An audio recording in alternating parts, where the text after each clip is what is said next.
Som. Boa noite a todos. Estava aqui incomodado que estava mais ou menos 1 centímetro fora de centro aqui o púlpito, eu estava ajeitando aqui. Uma boa noite a todos, uma boa noite para você que nos acompanha de casa. É um prazer tê-los aqui conosco nesse domingo, nesse primeiro dia da semana, né? E eu acho que não tem um modo melhor e mais alegre do que começarmos a semana na casa de Deus, louvando através da música e também a partir de agora da palavra aberta aqui, né? E o título da mensagem dessa noite, ela traz uma pergunta para nós. A gente já começa a refletir a partir daqui. E a pergunta é: teus amigos levam você a Deus? Teus amigos têm te levado a Deus? Esses que você convive no dia a dia? Porque a gente tem aqui, eu espero que os amigos que a gente tem aqui da igreja, eu espero que cada um de nós levemos o outro para Deus, né? Se não levar, tem alguma coisa errada. Mas a gente sabe que na escola, no trabalho, em outros meios ali, a gente tem outras amizades. E a pergunta que fica, né? Eles estão levando a gente para Deus? Nós estamos levando eles para Deus? Ou eles estão neutros, né? Então a gente tem que se fazer essa pergunta, né? E para falar sobre essa questão da amizade, a gente tem uma parte, né, uma história na Bíblia que eu acho que casa muito bem com isso, que é essa questão da amizade, né? Que é sobre a história do paralítico de Cafarnaum. Então ali a gente vai ter todo um contexto, né? Ali mostra os amigos de um homem que se dispuseram a levá-lo até Deus, né? Essa história revela o quanto os nossos amigos têm o poder de nos influenciar para o bem ou para o mal.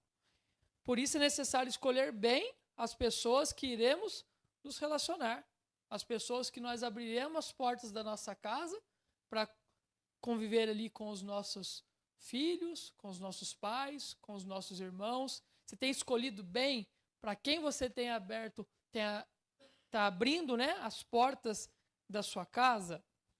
E a gente tem que levar esse assunto muito a sério.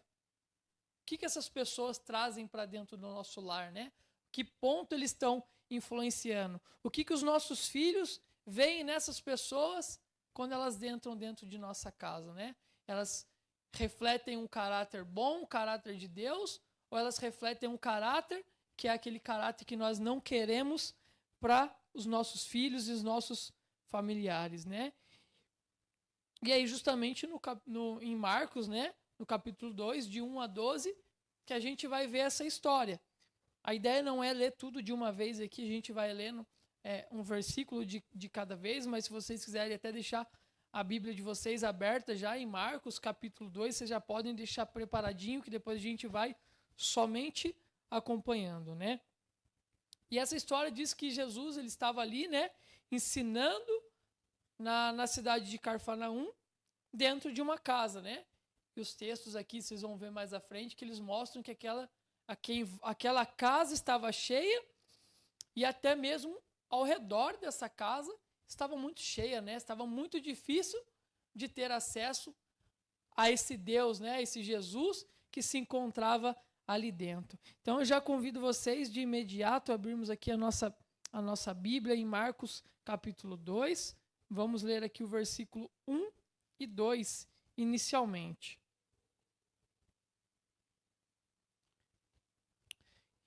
E diz assim: dias depois, entrou Jesus de novo em Cafarnaum, e logo ocorreu que ele estava em casa.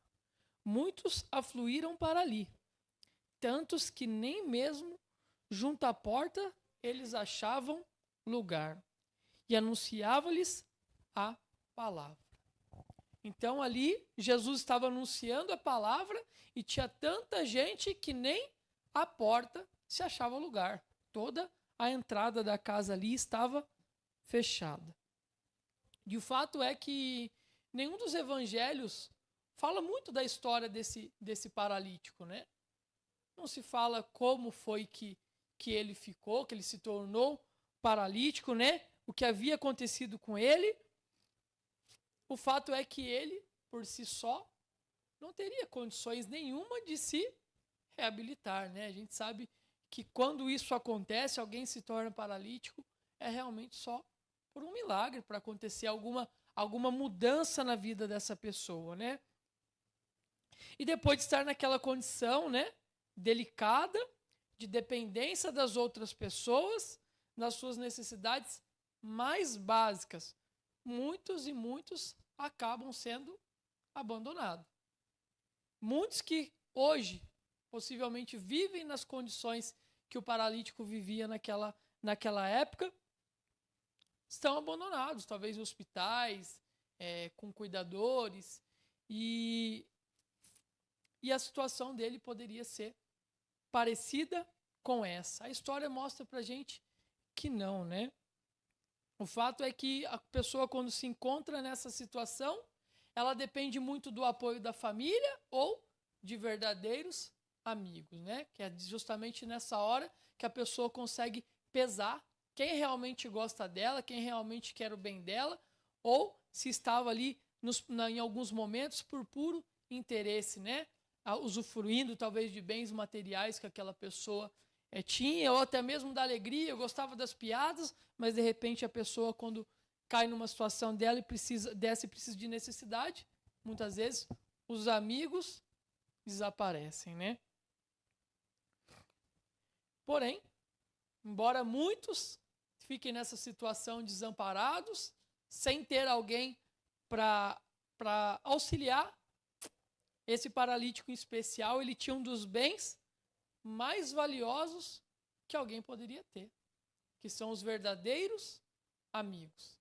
Aqueles que, independente da circunstância, da situação, eles vão estar sempre dispostos a estender a mão, a te ajudar a sair do fundo do poço, onde a gente se encontra por muitas vezes, né? Em Marcos 2, versículo 3, diz o seguinte: alguns foram ter com ele, no caso, Jesus, né? Conduzindo um paralítico levado por 4 homens. Então aqui a gente tem mais uma informação, né? Esses amigos eram 4. Então, se é muito difícil você achar apenas um amigo verdadeiro que se dispõe a estender a mão para você quando você precisa, esse homem tinha ainda mais sorte. Ele tinha 4 amigos dispostos a estender a mão para ele e ajudar com aquilo que fosse necessário. E eu acredito que talvez ele já nem tivesse mais esperança, né? Não se fala também há quanto tempo que ele se encontrava nessa situação, talvez anos, 5, 10, 15, talvez desde sua infância, a gente não sabe.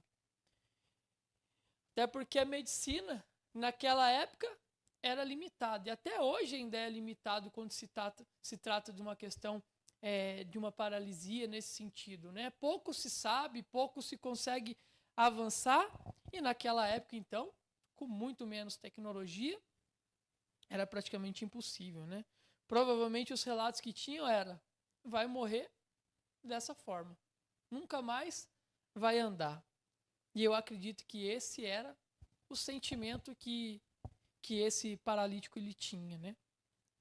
Mas esses que eram os seus amigos, os verdadeiros, esses 4 homens ouviram falar de alguém, de um homem chamado Jesus.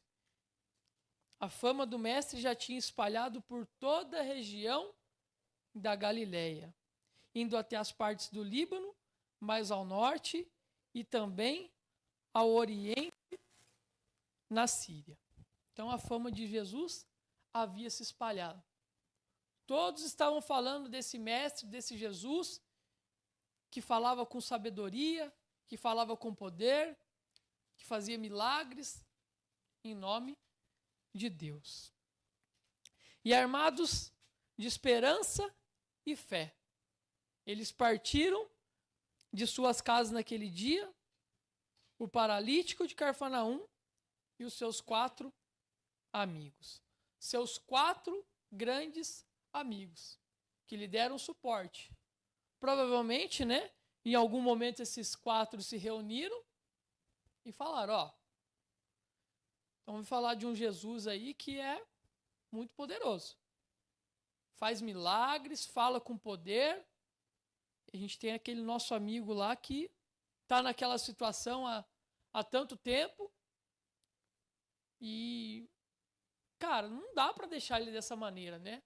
A gente tem que tentar fazer alguma coisa por ele. A gente tem que estender a mão por ele de alguma forma. A gente sabe que a gente não tem o dom da medicina, que clinicamente a gente não consegue fazer nada por ele, mas tem um homem chamado Jesus que é capaz de fazer alguma coisa pelo nosso amigo.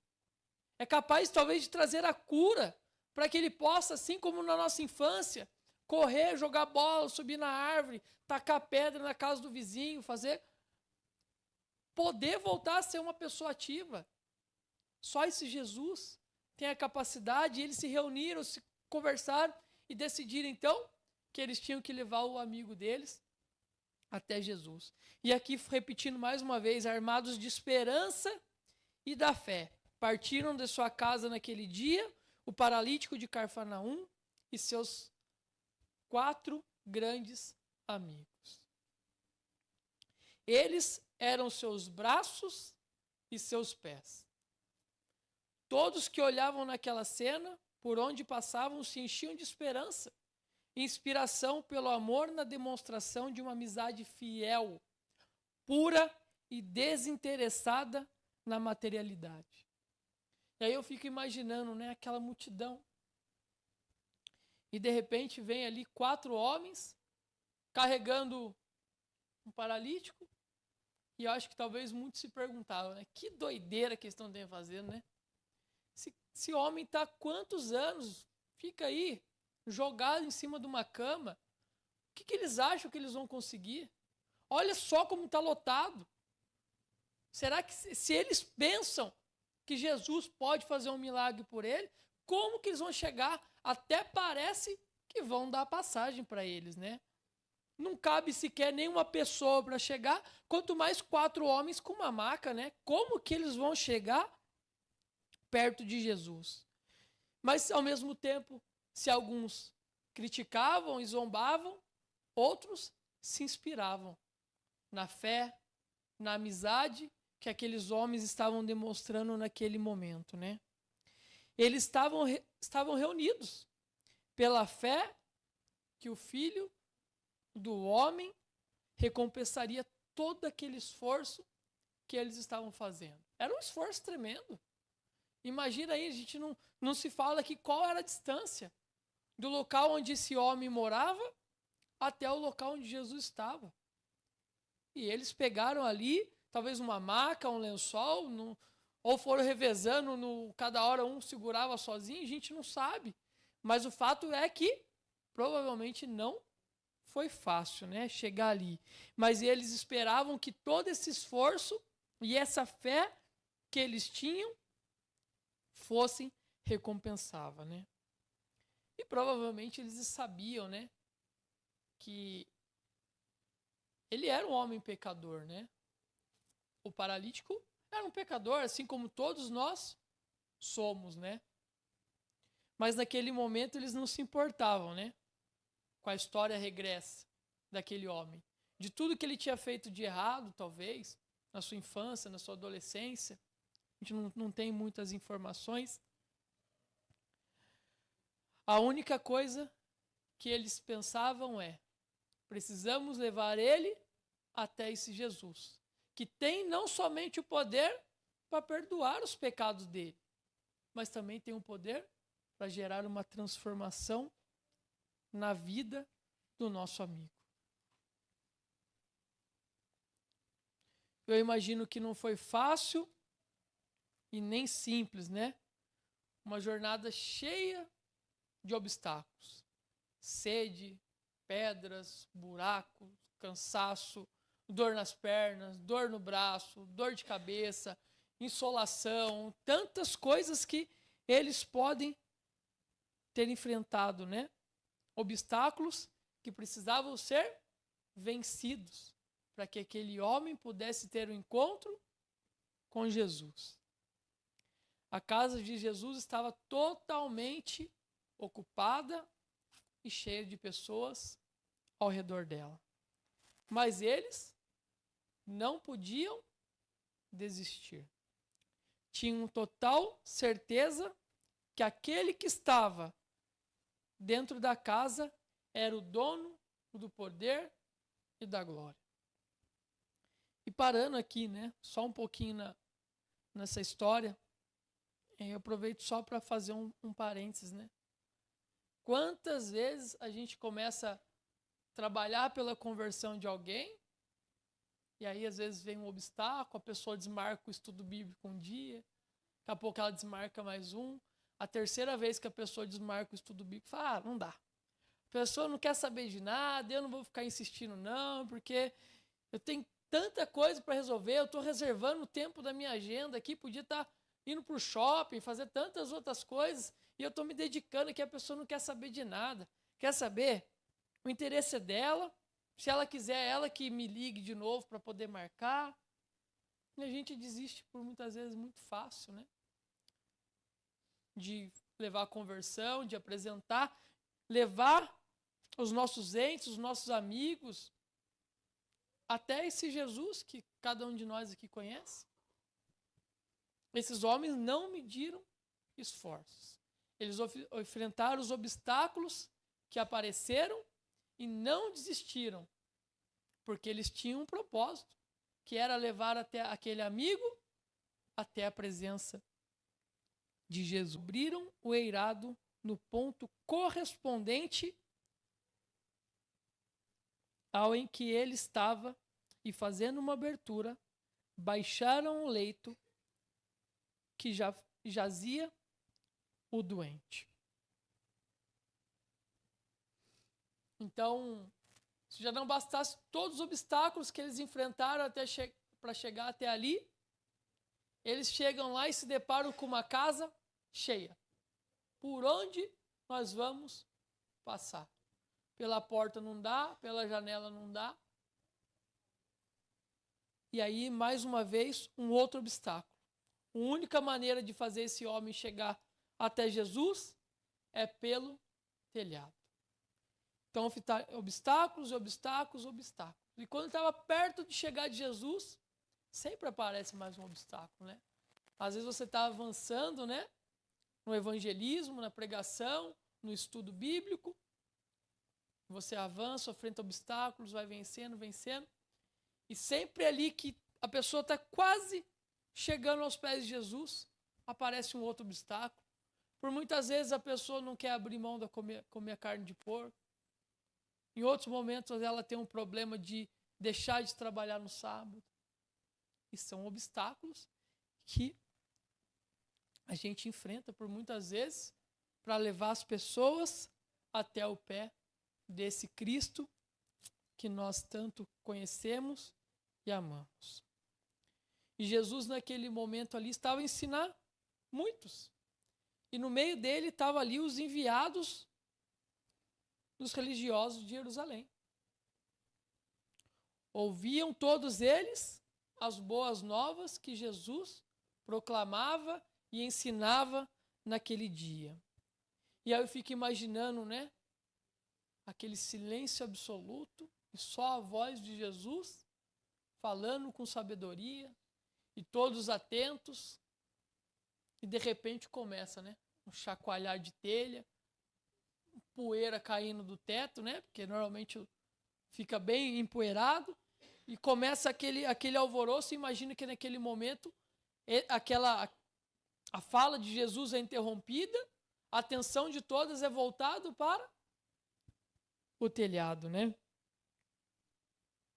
O fluxo da conversa foi interrompido. E quando eles olham para cima, era o quê? 4 heróis da fé trazendo o seu amigo para ter um encontro com Jesus.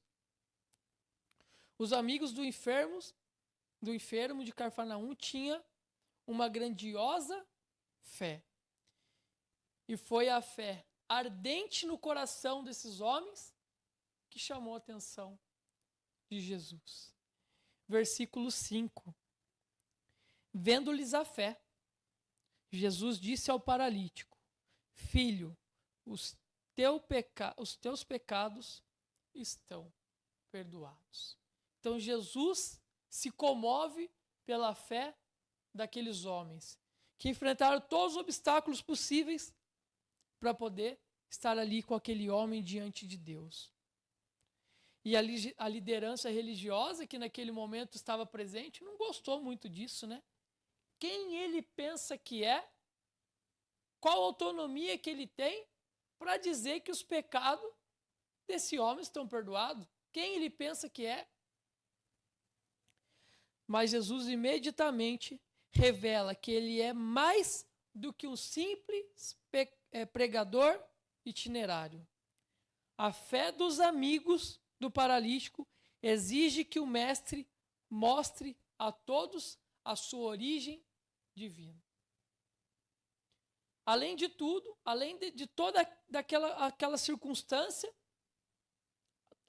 o tanto de fé que aqueles homens tinham, exigiram que Cristo ainda mostrasse a sua origem divina. Já no versículo 10 e 11,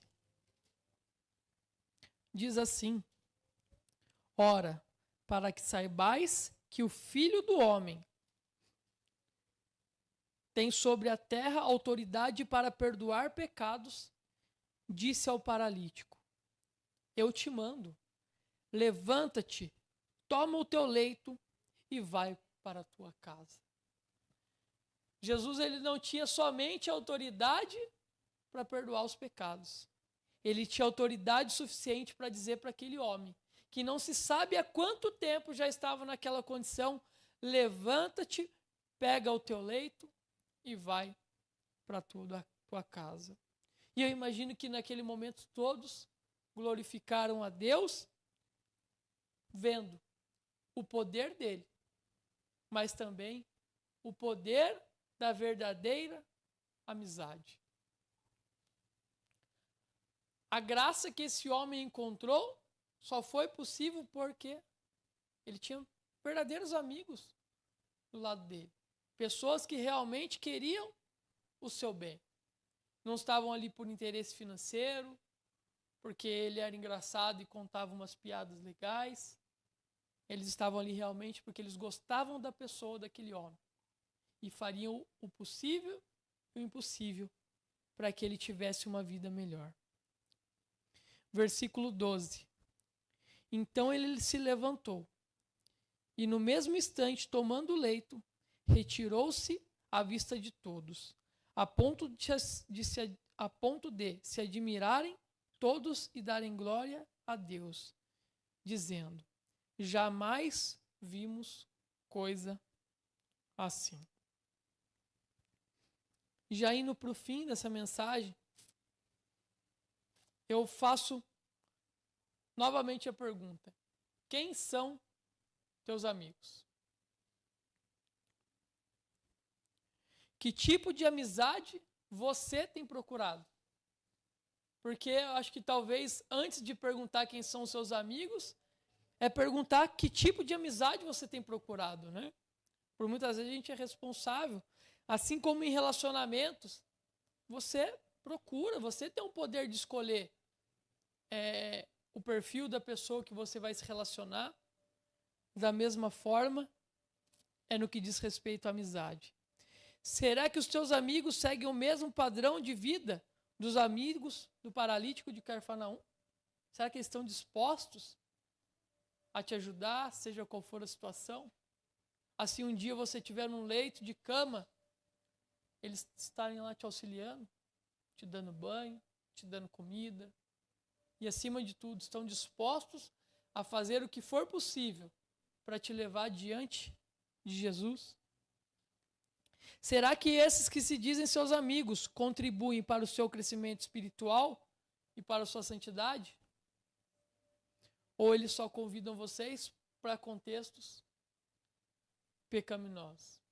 Eles te chamam para um movimento de oração, para um pôr do sol, para um culto, ou eles só te chamam para fazer um churrasco, ir no barzinho, ir no show. Para que contextos eles estão te chamando? É necessário que tenhamos amizades sadias com pessoas que não nos influenciem nem nos levem para os ambientes de pecado. É preciso ter cuidado com as conversas de amigos, que muitas vezes tendem a se encaminhar para o baixo nível. Eu tenho um amigo, ele não me chama, não. Ele sabe que eu não bebo, que eu sou crente. Ele não me chama para ir para o barzinho, nem para tomar uma cerveja. Mas ele está o tempo inteiro fazendo piadas e brincadeiras que são de baixo nível. Piadas que fazem talvez a nossa mente ir para um contexto totalmente diferente do que aquilo que Deus espera de cada um de nós, né? Com toda certeza, há amigos mais chegados que um irmão. Se a amizade for sadia, colocando Deus em primeiro lugar, incentivando a busca das coisas espirituais, então é verdadeiramente uma amizade. Porém, se você notar que essa amizade só te incentiva ou te leva para falar ou praticar ações que vão contra os princípios da fé, então você precisa reavaliar esse relacionamento. Eu não sei se vocês olharem hoje, nesse momento, e refletirem, pensarem nas suas amizades, qual o contexto que eles procuram te envolver, seja para sair, seja no bate-papo. Eu acredito que talvez muitos vai vir alguém na mente, né, por muitas vezes. Aqueles que as brincadeiras não condizem com aquilo que a gente acredita, né? E eu vou pedir para o pessoal projetar aqui. Gostaria de finalizar com uma passagem que é Salmos capítulo 1, versículo 1 e 2. Mas antes da gente finalizar, eu gostaria de inverter a pergunta. A gente já falou aqui sobre qual é o padrão de amigo ideal para nós. Mas eu pergunto, que tipo de amigo nós temos sido? Será que nós temos enfrentado todos os obstáculos possíveis e impossíveis para introduzir nossos amigos no contexto santo, no contexto da fé, para chegar com eles aos pés de Cristo? Ou a gente tem se esforçado tão pouco? Talvez nós mesmos sejamos aqueles que fazem as brincadeiras de baixo nível. Sinceramente, não sei qual é o contexto de cada um. Nada melhor do que nós mesmos para fazer essa autoavaliação, né? E eu te convido, então, nessa noite, para refletir. Que tipo de amigo estamos abrindo a porta da nossa casa? E que tipo de amigo nós temos sido para aquele que nós dizemos gostar, né? Salmos capítulo 1, versículo 1 e 2. Bem-aventurado o homem que não anda no conselho dos ímpios, não se detém no caminho dos pecadores, nem se assenta na roda dos escarnecedores. Antes o seu prazer está na lei do Senhor, e na sua lei medita, de dia e de noite. Nós possamos ter a consciência de que para sermos mais santos, sermos mais parecidos com Cristo a cada dia, a gente tem que estar no meio de pessoas que querem estar no mesmo lugar que nós. Que quando Cristo voltar, que eles queiram também, junto a nós, subir nas mansões celestiais. Um lugar que Cristo tem preparado para cada um de nós. Esse é o meu desejo e a minha oração para cada um de nós nessa noite. Música